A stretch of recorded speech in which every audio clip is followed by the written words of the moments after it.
नमस्ते दोस्तों। आज हम बात करने वाले हैं एक ऐसे भावना के बारे में जिसने दुनिया को हमेशा से ही प्रभावित किया है।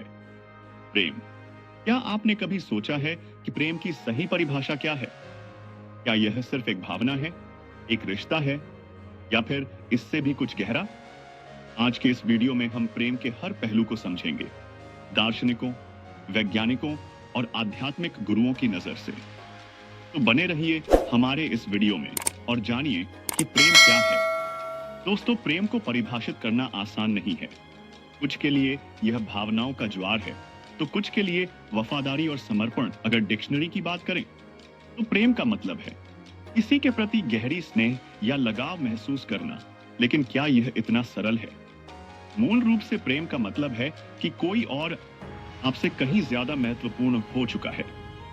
यह दुखदाई भी हो सकता है क्योंकि इससे आपके अस्तित्व को खतरा है। जैसे ही आप किसी से कहते हैं, मैं तुमसे प्रेम करता हूं, आप अपनी पूरी आजादी खो देते हैं। आपके पास जो भी है, आप उसे खो देते हैं। जीवन में आप जो भी करना चाहते हैं, वह नहीं कर सकते। बहुत सारी अड़चनें हैं, लेकिन साथ ही यह आपको अपने अंदर खींचता चला जाता है। यह एक मीठा जहर है, बेहद मीठा जहर। यह खुद को मिटा देने वाली स्थिति है। अगर आप खुद को नहीं मिटाते तो आप कभी प्रेम को जान ही नहीं पाएंगे। आपके अंदर का कोई ना कोई हिस्सा मरना ही चाहिए। आपके अंदर का वह हिस्सा जो अभी तक आप था, उसे मिटना होगा, जिससे कि कोई और चीज या इंसान उसकी जगह ले सके। अगर आप ऐसा नहीं होने देते तो यह प्रेम नहीं है, बस हिसाब किताब है, लेन देन है। जीवन में हमने कई तरह के संबंध बना रखे हैं, जैसे पारिवारिक संबंध, वैवाहिक संबंध, व्यापारिक संबंध, सामाजिक संबंध आदि। ये संबंध हमारे जीवन की बहुत सारी जरूरतों को पूरा करते हैं। ऐसा नहीं है कि इन संबंधों में प्रेम जताया नहीं जाता या होता ही नहीं। बिल्कुल होता है। प्रेम तो आपके हर काम में झलकना चाहिए। आप हर काम प्रेम पूर्वक कर सकते हैं।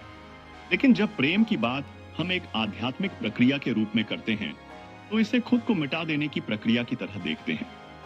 जब हम मिटा देने की बात कहते हैं तो हो सकता है यह नकारात्मक लगे। जब आप वाकई किसी से प्रेम करते हैं तो आप अपना व्यक्तित्व, अपनी पसंद नापसंद, अपना सब कुछ समर्पित करने के लिए तैयार होते हैं। जब प्रेम नहीं होता तो लोग कठोर हो जाते हैं। जैसे ही वे किसी से प्रेम करने लगते हैं तो वे हर जरूरत के अनुसार खुद को ढालने के लिए तैयार हो जाते हैं। यह अपने आप में एक शानदार आध्यात्मिक प्रक्रिया है, क्योंकि इस तरह आप लचीले हो जाते हैं। प्रेम बेशक खुद को मिटाने वाला है, और यही इसका सबसे खूबसूरत पहलू भी है। आप इसे कुछ भी कह लें, मिटाना कह लें, या मुक्ति कह लें, विनाश कह लें, या निर्वाण कह लें। जब हम कहते हैं शिव विनाशक हैं, तो हमारा मतलब होता है कि वह मजबूर करने वाले प्रेमी हैं। जरूरी नहीं कि प्रेम खुद को मिटाने वाला ही हो, यह महज विनाशक भी हो सकता है। यह इस बात पर निर्भर करता है कि आप किसके प्रेम में पड़े हैं। तो शिव आपका विनाश करते हैं, क्योंकि अगर वह आपका विनाश नहीं करेंगे तो यह प्रेम संबंध असली नहीं है। आपके विनाश से मेरा मतलब यह नहीं है कि आपके घर का, आपके व्यापार का, या किसी और चीज का विनाश। जिसे आप मैं कहते हैं, जो आपका सख्त व्यक्तित्व है, प्रेम की प्रक्रिया में उसका विनाश होता है। और यही खुद को मिटाना है। जब आप प्रेम में डूब जाते हैं तो आपके सोचने का तरीका, आपके महसूस करने का तरीका, आपकी पसंद नापसंद, आपका दर्शन, आपकी विचारधारा, सब कुछ पिघल जाता है। आपके भीतर ऐसा अपने आप होना चाहिए, और इसके लिए आप किसी और इंसान का इंतजार मत कीजिए कि वह आकर यह सब करे। इसे अपने लिए खुद कीजिए, क्योंकि प्रेम के लिए आपको किसी दूसरे इंसान की जरूरत नहीं है। आप बस यूं ही किसी से भी प्रेम कर सकते हैं। अगर आप बस किसी के भी प्रति हद से ज्यादा गहरा प्रेम पैदा कर लेते हैं, जो आप बिना किसी बाहरी चीज के भी कर सकते हैं, तो आप देखेंगे कि इस मैं का विनाश अपने आप होता चला जाएगा। दोस्तों, प्रेम कई रूपों में आता है, जैसे रोमांटिक प्रेम, पार्टनर के लिए, पारिवारिक प्रेम, माता पिता, भाई बहन, दोस्ती का प्यार, आत्म प्रेम, खुद से प्यार, सार्वभौमिक प्रेम, मानवता के लिए। लेकिन क्या प्रेम सिर्फ एक केमिस्ट्री है या इससे भी बड़ा कुछ? आइए हम विज्ञान की नजर से प्रेम को समझते हैं। विज्ञान कहता है कि प्रेम दिमाग में कोई रिएक्शन है। जब हम किसी से प्यार करते हैं तो हमारे दिमाग में डोपामाइन, ऑक्सीटोसिन और सेरोटोनिन जैसे हार्मोन्स रिलीज होते हैं। ये केमिकल्स हमें खुशी, उत्साह और जुड़ाव महसूस कराते हैं। प्रेम दिमाग का खेल है। न्यूरोसाइंस ऑफ लव विज्ञान के अनुसार प्रेम हमारे ब्रेन के अलग अलग हिस्सों को एक्टिवेट करता है। खासकर वेंट्रल टेगमेंटल एरिया में यहां डोपामाइन रिलीज होता है, जो हमें आनंद और उत्साह देता है। न्यूक्लियस एक्यूम्बेंस यह इनाम यानी रिवॉर्ड सिस्टम का हिस्सा है, जो प्रेमी को देखकर हमें हैप्पी फील कराता है। पिट्यूटरी ग्लैंड यह ऑक्सीटोसिन यानी लव हार्मोन रिलीज करता है, जो भरोसा और जुड़ाव बढ़ाता है। विज्ञान कहती है, जब आप किसी को पसंद करते हैं तो आपका दिमाग कोकीन लेने जैसा ही रिएक्शन देता है। दोस्तों, प्रेम विज्ञान भी है और रहस्य भी। प्रेम हार्मोन्स, न्यूरोट्रांसमीटर्स और मनोविज्ञान का मिश्रण है। रोमांटिक प्यार कुछ सालों तक रहता है, लेकिन सच्चा प्रेम चुनाव और प्रयास से बनता है। प्यार में पड़ना केमिकल्स का खेल है, लेकिन प्यार में बने रहना आपके हाथ में है। लेकिन क्या यह सच्चा प्यार है? क्या प्यार सिर्फ केमिकल्स का खेल है, या इससे भी कुछ गहरा है? यह सच है कि अध्यात्म की असली सीढ़ी है निश्चल प्रेम, हर किसी से प्रेम, बिना कारण, बिना आशा के हर किसी से प्रेम। मानवों से ही नहीं, पशु पक्षियों और पेड़ पौधों से भी प्रेम। जीवित लोगों से ही नहीं, जीवन रहित मानी जाने वाली चीजों से भी प्रेम। एक बार जब हम प्रेममय हो गए तो आध्यात्मिकता की गहराइयों में, या यूं कहिए कि ऊंचाइयों में जाने के काबिल हो जाते हैं। यह अध्यात्म की सबसे ऊंची पायदान है, और इसके बाद कल्याण ही कल्याण है, निर्वाण है, मोक्ष है, मुक्ति है। प्रकृति का संरक्षण परमात्मा के प्रति हमारी कृतज्ञता का प्रतीक है, और प्रकृति द्वारा हमारा संरक्षण हम पर परमात्मा की कृपा है। आम बातचीत में हम दो शब्दों का प्रयोग ऐसे करते हैं मानो वे एक ही सरीखे हों, और इन दोनों शब्दों में एक बारीक अंतर है। ये दो शब्द हैं प्रेम और प्यार। आम बातचीत में इन दोनों शब्दों को हम एक दूसरे की जगह बदल बदल कर प्रयोग कर लेते हैं, जबकि असल में ऐसा होना नहीं चाहिए। प्यार शब्द एक शारीरिक क्रिया को दर्शाता है, जबकि प्रेम शब्द एक आध्यात्मिक क्रिया का सूचक है। दोनों शब्दों में यही बारीक अंतर है।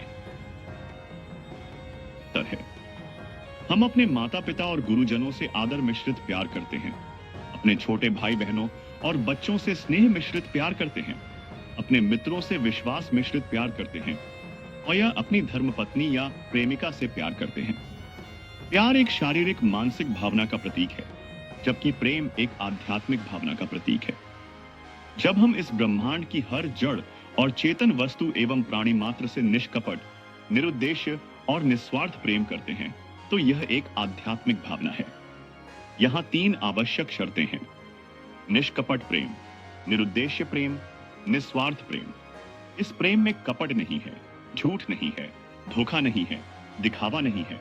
इसका कोई निश्चित उद्देश्य नहीं है, कुछ पाने की इच्छा नहीं है। यह निस्वार्थ है, बदले में कुछ भी नहीं चाहिए, यहां तक कि प्रेम भी नहीं। यह तो एक झरना है जो स्वतः बहता रहता है। जो भी आएगा इसमें नहा लेगा। कोई भेदभाव नहीं, कोई पहचान नहीं, कोई रोक टोक नहीं।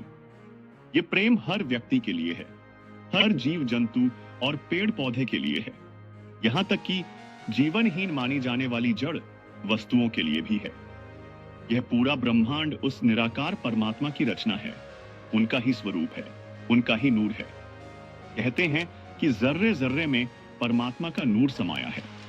प्रकृति के ये अद्भुत नजारे, ये फूल, ये पेड़, ये पौधे, ये पत्तियां, ये हवा, ये खुशबू, ये रंग बिरंगे पक्षी और जानवर, ये सागर, ये लहरें, ये पहाड़, ये सब परमात्मा का ही प्रत्यक्ष स्वरूप है। और जब हम इनसे प्रेम करते हैं तो इनका उपभोग करते हुए भी इनका अनावश्यक दोहन नहीं करते, जमाखोरी का लालच नहीं करते, प्रकृति का विनाश नहीं करते। तब हम प्रकृति का संरक्षण करते हैं और बदले में प्रकृति हमारा संरक्षण करती है।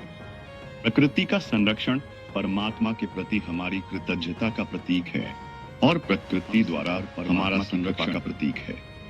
जब हम इस भावना से प्रकृति को और ब्रह्मांड को देखना शुरू करते हैं तो हमारा नजरिया ही बदल जाता है। नजरिया बदलता है तो जीवन बदल जाता है, और जीवन बदलता है तो हम आध्यात्मिकता की सीढ़ियां चढ़ने के काबिल हो जाते हैं। यह प्रकृति के प्रति हमारा प्रेम है। यह एक आध्यात्मिक भावना है। जब हमें कोई अनजान आदमी दिखे और प्रेम का सोता फूट पड़े, जब कोई जरूरतमंद व्यक्ति दिखे और प्रेम का सोता फूट पड़े, जब कोई रंग बिरंगा सुंदर पक्षी दिखे और प्रेम का सोता फूट पड़े, जब कोई कुत्ता, बिल्ली, रीछ, सांप, मच्छर, छिपकली आदि दिखे तो प्रेम का सोता फूट पड़े, तब समझिए कि हम आध्यात्म को समझने लग गए, परमात्मा के नजदीक हो गए, परमात्मा हमारे नजदीक हो गए। हमने अध्यात्म के बंद किवाड़ खोल लिए किसी पूजा पाठ की आवश्यकता नहीं है, किसी पूजा स्थल की आवश्यकता नहीं है, किसी कर्मकांड की आवश्यकता नहीं है, किसी व्रत उपवास की आवश्यकता नहीं है। जब हमारे व्यवहार और हमारी बातचीत में ईमानदारी हो, विनम्रता हो, करुणा हो और प्रेम हो तो हम अध्यात्म को समझने लग गए और परमात्मा के नजदीक हो गए। जब हमने झूठ बोलना, धोखा देना, फरेब करना, दिखावा करना छोड़ दिया तो हम दिव्यता को पा गए और परमात्मा के नजदीक हो गए, डॉक्टर होके सूखे। जब हमने अनावश्यक संग्रह का लालच छोड़ दिया और हममें सेवा का भाव आ गया तो हम परमात्मा के नजदीक हो गए। जब हमने परमात्मा पर विश्वास करना आरंभ किया और अपने विश्वास का विश्वास किया तो हुर्सटा हम परमात्मा के नजदीक हो गए। प्यार एक शारीरिक और मानसिक भावना है। जब कोई है हमारे पास तो हम उससे प्यार कर सकते हैं। रिश्ता कोई भी हो, कारण कोई भी हो, रक्त संबंध हो या मित्रता हो तो प्यार है। यह एक धनात्मक भावना है, एक पॉजिटिव इमोशन है, लेकिन यह सिर्फ मन तक सीमित है। समय के साथ रिश्ते बदल जाते हैं, जरूरत खत्म होने पर रिश्ते बदल जाते हैं, भौगोलिक दूरी से रिश्ते बदल जाते हैं। यह भावना स्थायी नहीं है, यह प्यार है। भाई भाई हो या भाई बहन, संपत्ति को लेकर विवाद हो सकता है और रिश्तों में खटास आ सकती है। पति पत्नी हो तो भी रिश्तों में खटास आ सकती है और परिणाम तलाक हो सकता है। बच्चे माँ बाप को घर से निकाल सकते हैं, वृद्धाश्रम में फेंक सकते हैं। प्रेम इससे बिल्कुल अलग है। वहां न कोई कारण है, न कोई स्वार्थ है। वहां मैं नहीं है, वहां हम भी नहीं है और अहम भी नहीं है। वहां सब एकाकार है, एक ही परमात्मा की लौ है, एक ही ज्योति है, एक ही प्रकाश है। यह प्रेम है। जब हम प्रेममय हो जाते हैं तो हमारे किसी भी काम में कर्ता की भावना नहीं रहती। मैंने कर दिखाया या मैं जीत गया करेंगे का अहंकार नहीं रहता। जो कुछ किया परमात्मा के निमित्त किया, परमात्मा का औजार बनकर किया, परमात्मा ने हमसे करवा लिया, परमात्मा का शुक्रिया। तब सिर्फ कृतज्ञता की भावना होती है और प्रेम का अनवरत झरना होता है। यही अध्यात्म है और यह कहने में कोई संकोच नहीं है कि इसके लिए किसी पूजा पाठ की आवश्यकता नहीं है, किसी पूजा स्थल की आवश्यकता नहीं है, किसी कर्मकांड की आवश्यकता नहीं है, किसी व्रत उपवास की आवश्यकता नहीं है। जब हम प्रेममय हो गए, हमने प्रेम के 2.5 अक्षर जीवन में उतार लिए, तो फिर संत कबीर की वाणी सच्ची हो गई। संत कबीर फरमाते हैं, मोह को कहाँ ढूंढे रे बंदे, मैं तो तेरे पास में। न तीरथ में, न मूरत में, न एकांत निवास में, न मंदिर में, न मस्जिद में, न काबे कैलाश में, न मैं जप में, न मैं तप में, न मैं व्रत उपवास में, न मैं क्रिया कर्म में रहता, न ही योग संन्यास में, न ही प्राण में, न ही पिंड में, न ब्रह्मांड आकाश में, न मैं त्रिकुटी भंवर में, सब श्वासों के श्वास में। खोजी होए तुरंत मिल जाऊं, एक पल की ही तलाश में। कहे कबीर सुनो भई साधो, मैं तो हूं विश्वास में। यह सच है कि अध्यात्म की असली सीढ़ी है निश्चल प्रेम, हर किसी से प्रेम, बिना कारण, बिना आशा के हर किसी से प्रेम। मानवों से ही नहीं, पशु पक्षियों और पेड़ पौधों से भी प्रेम। जीवित लोगों से ही नहीं, जीवन रहित मानी जाने वाली चीजों से भी प्रेम।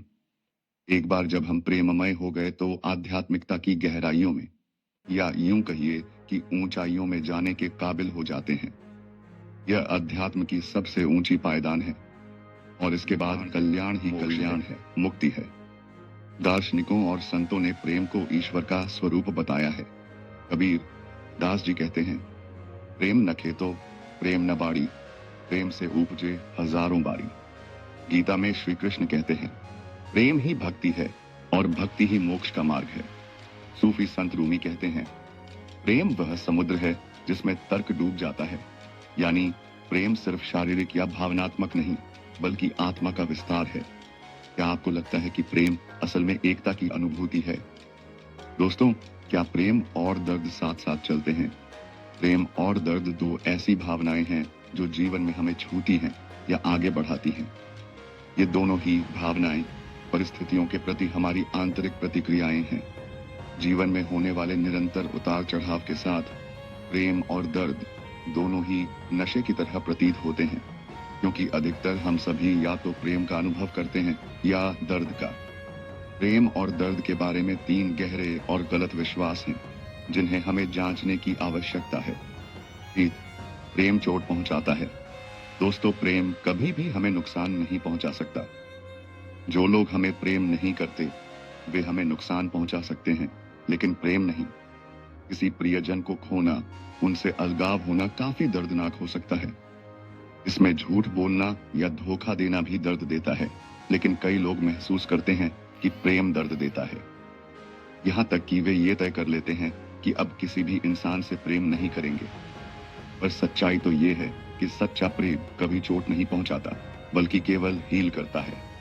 2, जब कोई प्रिय व्यक्ति संकट में होता है तो हम स्वाभाविक रूप से दर्द अनुभव करते हैं। इसे एक छोटे बच्चे के उदाहरण से समझते हैं जो किसी दुर्घटना का शिकार हो जाता है।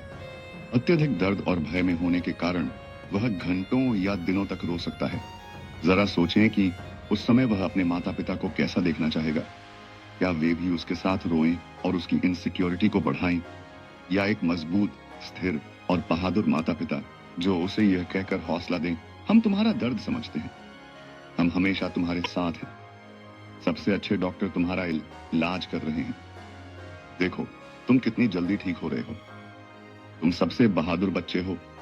3, किसी से प्रेम करना मुझे उनके लिए पॉजिटिव और चिंतित बनाता है। अटैचमेंट हमें पॉजिटिव और चिंतित बनाता है, जबकि प्यार लोगों को वे जैसे हैं वैसे ही रहने देता है, क्योंकि शुद्ध प्रेम की फ्रीक्वेंसी इतनी ज्यादा होती है जहां दर्द, भय, चिंता और इनसिक्योरिटी जैसी लोअर एनर्जी पहुंच ही नहीं सकती। क्योंकि एक समय में या तो प्यार हो सकता है या दर्द, दोनों एक साथ नहीं हो सकते। इसके लिए ये बहुत जरूरी है कि हम अपने बिलीफ सिस्टम को सही रखें, क्योंकि एक बार हम जब किसी बिलीफ को अपना लेते हैं तो हमारा जीवन जीने का तरीका काफी बदल जाता है। मनोवैज्ञानिक कहते हैं कि असली प्रेम में स्वार्थ नहीं होता। अगर प्यार में अधिकार जताने की भावना आ जाए तो वह प्रेम नहीं, मोह बन जाता है। क्या आपने कभी अनकंडीशनल लव यानी बिना शर्त प्यार के बारे में सुना है? जैसे एक माँ का बच्चे के लिए प्यार। क्या हम सभी रिश्तों में ऐसा प्यार दे सकते हैं? दोस्तों, प्रेम की कोई एक परिभाषा नहीं है। यह विज्ञान भी है, दर्शन भी है और रहस्य भी है। शायद प्रेम की सबसे सही परिभाषा यह है, प्रेम वह अनुभूति है जहां मैं खत्म हो जाता है और हम शुरू होता है। अगर आपको यह वीडियो पसंद आया तो लाइक करें, शेयर करें और हमारे चैनल मन की गति को सब्सक्राइब करें और कमेंट में बताइए आपके लिए प्रेम की परिभाषा क्या है। धन्यवाद।